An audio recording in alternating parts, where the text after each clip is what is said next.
दोस्तों, मुंबई से बनारस जाने वाली एक ट्रेन यात्रियों से खचाखच भरी हुई थी। जितने कंफर्म टिकट वाले थे उससे तो कहीं ज्यादा वेटिंग वाले बैठे थे। अप्रैल मई का महीना था, बहुत गर्मी थी, लोग बहुत परेशान थे। लेकिन एक लड़का अपने आप को बहुत खुशनसीब समझता है, क्योंकि उसके बगल में दो खूबसूरत लड़कियां बैठी थीं जो कि अपनी माँ के साथ मुंबई से बनारस जा रही थीं।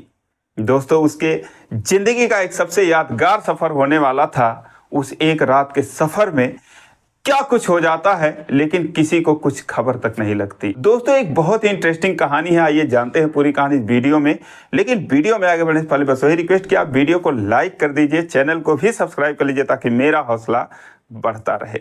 दोस्तों, एक कहानी है अप्रैल 2024 की, जब मुंबई के लोकमान्य तिलक से गोरखपुर के लिए एक ट्रेन रवाना होने वाली थी।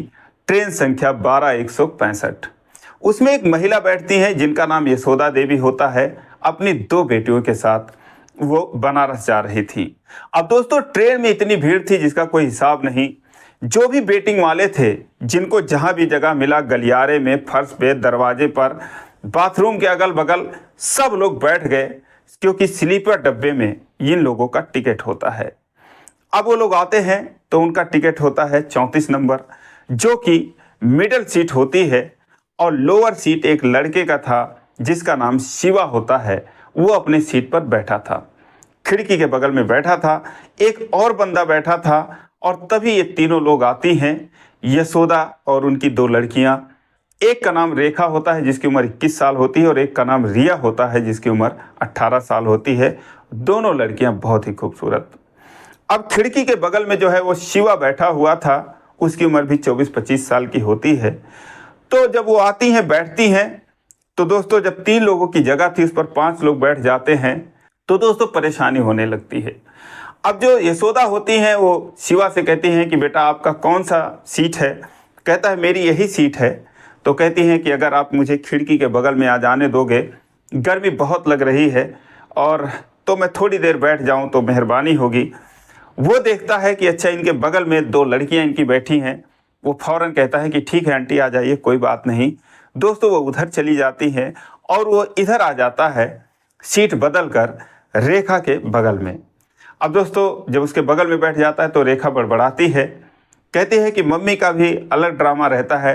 पापा कह रहे थे कि एसी का टिकट निकाल दूं, तब मम्मी ने कहा कि घुटन होती है, और अब यहाँ पर आई है तो गर्मी लग रही है। अब दोस्तों, कभी वो अपना पैर देखती, कभी उसके बगल में जो शिवा का पैर होता बैठा था उसका देखती, कभी अपना कंधा देखती, उसका देखती। अब वो खिसकने की कोशिश कर रही थी, लेकिन दोस्तों कहाँ जाते खिसक कर, क्योंकि जगह तो थी नहीं। तभी वो कहती है कि बहुत परेशानी है, इतनी गर्मी है, कैसे पहुँचेंगे बनारस तक। अब दोस्तों उसके बाद शिवा कहता है कि इस ट्रेन में तो ऐसे ही भीड़ होती है, हमेशा भीड़ रहती है। एक बार तो मैं बाथरूम में बैठकर चला गया था घर। अब दोस्तों, इतना सुनते ही जो रेखा होती है वो कहती है, छी भैया कैसी बात कर रहे हो, बाथरूम में बैठकर चले गए थे, उसमें कैसे बैठकर चले गए।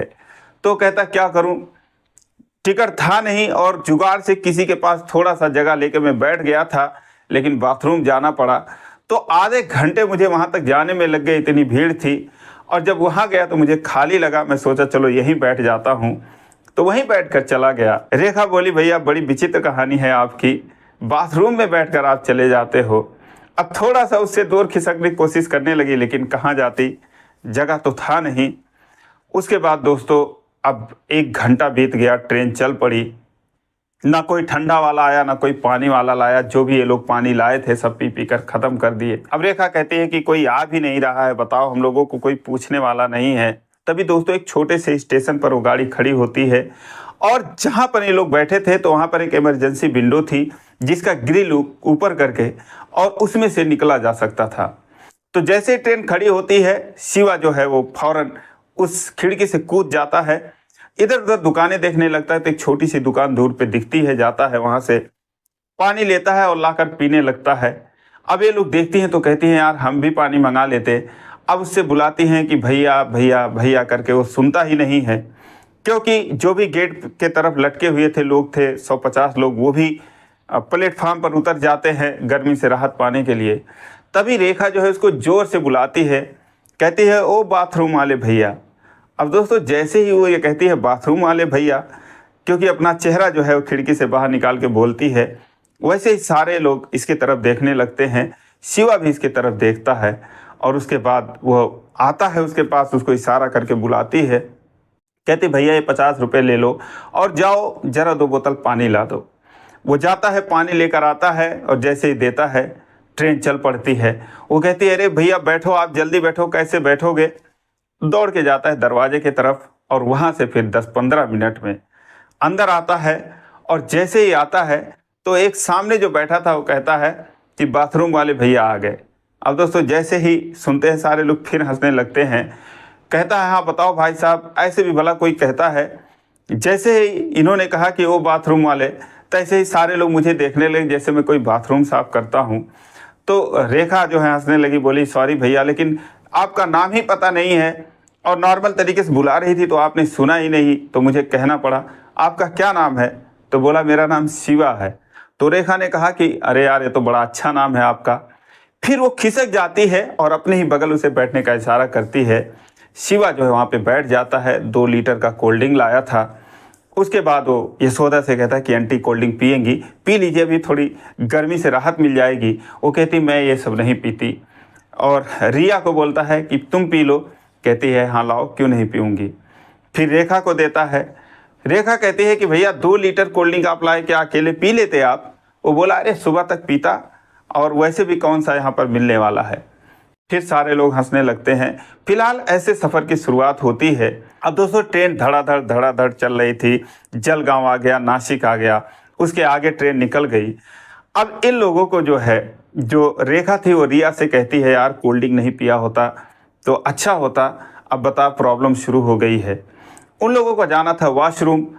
वो बड़बड़ाती हैं तो यशोदा से कहती है मम्मी। उठती है और जाके देखती है कि गैलरी में इतनी भीड़ थी। वो फिर वापस आकर सीट पर बैठ जाती है। अपने मम्मी से इशारा करके कहती है मम्मी जाना था लेकिन बहुत भीड़ है, कैसे जाऊं। तो शिवा कहता है क्या हुआ, चले जाओ, लोग उठ जाएंगे जो भी बैठे हैं, आने जाने नहीं देंगे क्या। तो कहती है भैया कौन किसको कहे, और हम लेडीज़ हैं जानते ही हो।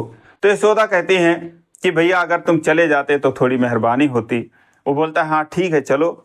अब दोस्तों वो आगे आगे जाता है, ये लोग पीछे पीछे जाती हैं और सबको जो गैलरी में बैठे थे लेटे थे उनको हड़कियाते हुए कहता है ओ भाई जरा सीमेंट ले, जरा खड़ा हो जा, और भाई चारपाई लेके आ जाता, ऐसे क्यों फैल रहा है। तो इस तरीके से सबको बोलते हुए, सब पर कमेंट करते हुए और उन लोगों को बाथरूम तक लेके चला जाता है। बाथरूम में जाता है तो वहाँ भी सारे बाथरूम बिजी थे। एक खुलता है तो उसमें रिया चली जाती है और रेखा और शिवा जो है वहाँ पर खड़े रहते हैं। तभी एक लड़का जो था, जो कि दरवाजे पर लोग बैठे थे, वो जो है रिया को घूर रहा था। शिवा उसको देखता है तो बोलता है क्या भाई इंसान नहीं देखा है क्या, डायनासोर के ज़माने से आया है। अब दोस्तों नज़रें झुका लेता है। रेखा हंसने लगती है। दोस्तों फिर जो है बाथरूम खाली होते हैं तो ये दोनों चले जाते हैं और उसके बाद फिर सारे लोग वापस आते हैं। और आने के बाद जो है वो रेखा कहती है मम्मी अगर ये नहीं जाते तो वाकई में हम लोग नहीं जा पाते, वाकई में बहुत भीड़ है। रिया कहकर हंसने लगी कि भैया ने तो एक को ऐसे कहा, एक को ऐसे कहा। फिलहाल दोस्तों अब सारे लोग बैठ गए और रात को 10:30 बज गए। ये हुआ कि कुछ खाना वाना खा लेते हैं। तो ये लोग रोटी सब्जी लाए थे, रिया, रेखा और उसकी मम्मी जो थी यशोदा।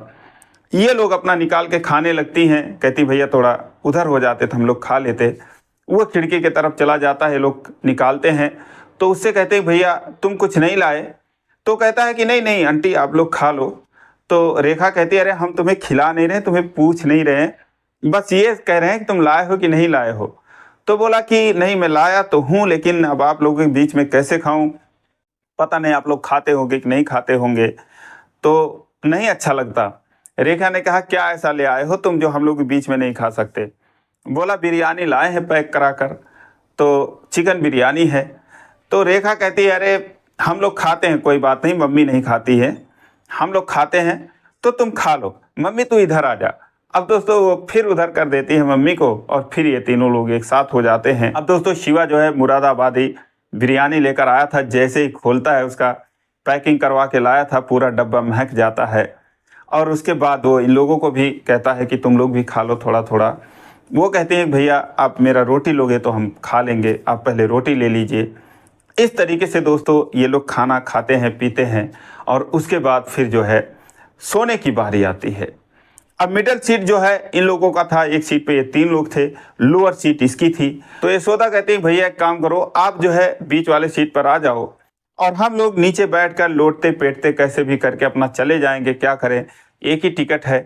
तो बोलता है नहीं आंटी, आप आराम से बीच वाले अपनी सीट पर सो जाओ, आपकी तबीयत खराब हो सकती है, हम लोग जो है इस पर चले जाएंगे और जब ज़रूरत होगी तो मैं नीचे सो जाऊंगा, फर्श पर ही सो जाऊंगा, कोई बात नहीं, ये लोग इसी पर सो जाएंगी भाई, लेडीज हैं, परेशानी ना हो। उसकी माँ कहती हैं कि बेटा आपका तो कंफर्म टिकट है, आप कैसे नीचे सो जाओगे। बोला आंटी आपने सुना नहीं कि मैं बाथरूम में भी चला गया था। फिर एक बार सारे लोग हंसने लगते हैं। अब रिया कहती है ओहो भैया आपने फिर वही बात शुरू कर दी, अब जो खाए पिए हैं उल्टी करवाओगे क्या, छी। तो इस तरीके से बात करते हैं। अब दोस्तों उसके बाद जो है सीट उठाई जाती है, सारे लोग लगभग खा चुके थे, सब अपने अपने सीट पर चले जाते हैं और रिया जो है वो सीट पर पहले तो आधा लेटती है और उसके बाद पूरा फैल जाती है। और शिवा जो है वो बैठा था, उसके बगल में रेखा बैठी थी। अब दोस्तों धीरे धीरे 12 बज जाते हैं, कुछ देर ये लोग मोबाइल देखते हैं, उसके बाद मोबाइल भी अपना रख लेते हैं क्योंकि भाई शिवा का तो मन लग नहीं रहा था, उसका दिल कहीं और होता है। धीरे धीरे जो है वो रेखा को झपकी आने लगती है तो वो शिवा के कंधे पे अपना सर रख देती है और उसके बाद सोने का प्रयास करती है, लेकिन फिर चौंक के अपना सर उठा लेती है। शिवा कहता है कोई बात नहीं, रख सकती हो रख लो। अब दोस्तों इत्मीनान से अपना सर रख लेती है और उसके बाद सोने लगती है।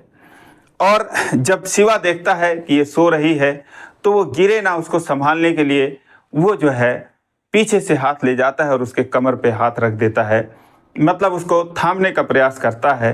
तभी जो है रेखा की आंख खुल जाती है। अब आंख खुल जाती है तो दोनों की धड़कनें तेज हो जाती हैं, सांसें तेज चलने लगती हैं। रेखा कहती है कि क्या कर रहे हो आप, ऐसे तो नींद ही नहीं आएगी। शिवा कहता है कि सोना ज़रूरी है क्या। तो रेखा कहती है कि डर नहीं लग रहा है इतने लोगों के बीच में। शिवा कहता है कि डर तो लग रहा है लेकिन लोगों से नहीं, तुमसे लग रहा है। तो उससे कहती है रेखा कि तुम्हारी हरकतों से तो नहीं लग रहा है कि तुम्हें डर भी लग रही है। दोस्तों फिर वो हाथ उठा लेता है, वहाँ से हटा लेता है उसके कमर से। वो कहती है कोई बात नहीं, डरो मत लेकिन इससे आगे बढ़ो भी मत। वो खुद उसका हाथ पकड़ के अपने कमर पे रख देती है और कहती है थैंक यू मुझे संभालने के लिए।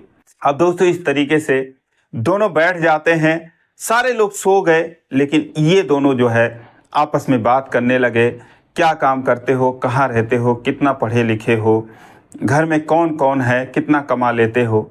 इस तरह की बातें धीरे धीरे प्यार भरी बातें दोनों में शुरू हो जाती हैं। अब दोनों के दिल में एक दूसरे के लिए बहुत कुछ उमड़ रहा था, लेकिन दोस्तों अब वो लोग बैठे थे, रिया सोई थी, क्या कर सकते थे ट्रेन के अंदर। अब दोस्तों 2 बज गए। इसी तरीके से फिर जो है यशोदा है वो उठ जाती हैं और फिर वो देखती हैं कि ये दोनों जग रहे हैं, कुछ बातें कर रहे हैं। वो झुककर देखती हैं, कहती हैं रेखा। दोस्तों रेखा जो है वो सिमट गई, सोने का बहाना करने लगी। तो वो कहती है कि रेखा तुम ऊपर आ जाओ, मैं नीचे आ जाती हूँ। शिवा जो है वो तुरंत जो है वो नीचे फर्श पर लेट जाता है, कहता है नहीं नहीं आंटी, अब मैं नीचे सो गया हूँ, कोई दिक्कत नहीं है, आप वहीं पर सो जाओ, नहीं तो बहुत परेशानी होगी आपको। दोस्तों वो चाहता था कि रेखा जो है वो उससे दूर जाए ही ना, उसी सीट पर रहे, इसीलिए वो चप्पलों और जूतों पर ही लेट जाता है आनन फानन में, कि ताकि यशोदा को यकीन हो जाए कि हाँ ये लोग सो रहे हैं। अब जब यशोदा उसको देखती हैं कि हाँ ये सो गया है, दोस्तों फिर वो इत्मीनान से सो जाती हैं और उसके बाद जो है ये अपना हाथ लटकाती है और शिवा के हाथ को पकड़ते हुए कहती है सो गए क्या। शिवा जो है उसका हाथ पकड़ लेता है कस के, कहता है कि कहाँ नींद आ रही है। तो कहती है उठ के बैठो। उठ के बैठता है, कहती है नीचे से बैग निकालो, सीट के नीचे से बैग निकालता है और उसमें से एक चद्दर निकाल के उसको देती है, कहती है कि इसको बिछा लो और उसके बाद सो। दोस्तों वो चद्दर को बिछा लेता है, उसके बाद लेट जाता है, लेकिन फिर वही सिलसिला, उसका हाथ पकड़ लेती है। अब दोनों को नींद कहाँ आ रही है, कभी वो उठ के बैठ जाता, कभी वो उठ के बैठ जाती।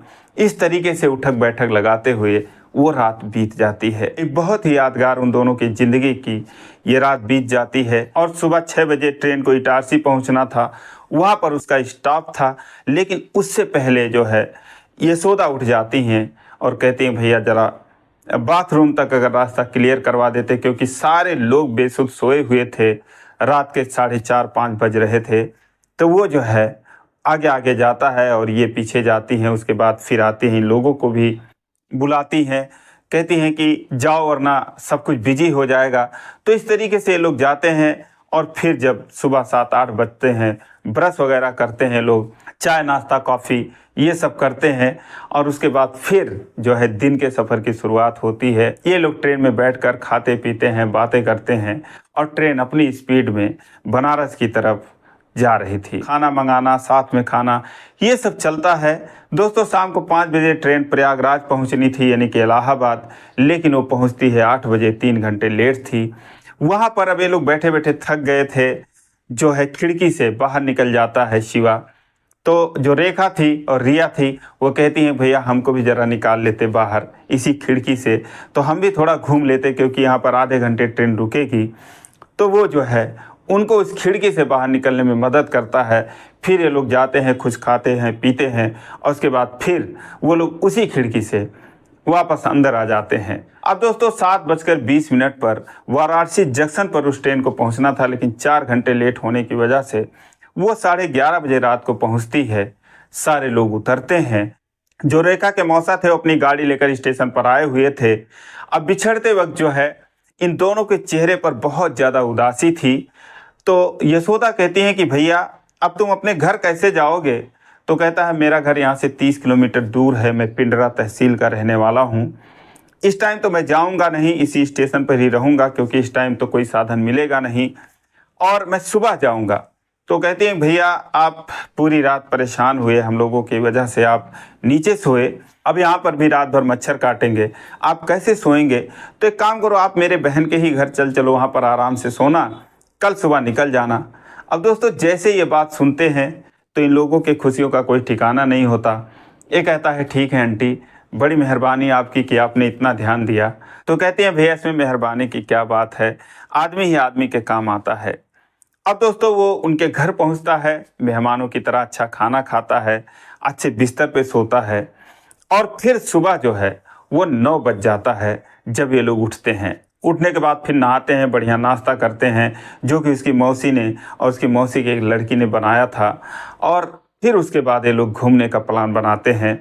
फिर जो है यशोदा कहती हैं, रेखा उसको फोर्स करती है, कहती है ज़रा रुक जाओ ना, शाम को चले जाना।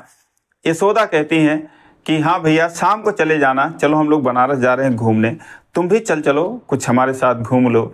बोला कोई बात नहीं, मैं तो सारा कुछ घूमा हुआ हूँ, लेकिन आप लोगों के साथ घूम लेता हूँ। अब दोस्तों वो दिन भर घूमते हैं और इस बीच में जो है रिया को और उसकी जो मौसी की लड़की थी, इन दोनों को पता चल चुका था कि शिवा में और रेखा में क्या चल रहा है। अब वो दोस्तों उन लोगों का फ़ोटो खींचती हैं, मजाक करती हैं और उसके बाद दोस्तों शाम हो जाती है। शिवा अपने घर को जाता है। जब जाने वाला होता है तो रेखा की आंखें जो हैं वो आंसुओं से भर जाती हैं। शिवा का भी यही हाल होता है। यशोदा कहती है कि भैया अभी हम 15 दिन रहेंगे और आ जाना, घूम जाना, तुम बहुत अच्छे इंसान हो। वो कहता है आंटी मौका मिलेगा ज़रूर आऊँगा, लेकिन मुझे भी 15 दिन ही रहना है, उसके बाद मुझे भी मुंबई जाना है। अब दोस्तों उसको रहना था 2 महीने, लेकिन वो 15 दिन इसलिए बोलता है कि साथ में जाने का शायद मौका मिल जाए। अब दोस्तों वहाँ से शिवा चला जाता है। जाने के बाद रेखा को फ़ोन करता है कि तुम्हारी बहुत याद आ रही है। रेखा कहती है फिर छोड़कर चले क्यों गए, और मुझे भी तुम्हारी याद आ रही है। दोस्तों 1 हफ्ते बीतता है और एक दिन मोटरसाइकिल लेकर शिवा जो है वहाँ पर पहुँचता है। उसको देखते ही इन लोगों की खुशियों का कोई ठिकाना नहीं रहता। जो रेखा थी वो दोस्तों जैसे ही मौका मिलता है उससे लिपट जाती है और कहती है बहुत दिन बाद आए आप।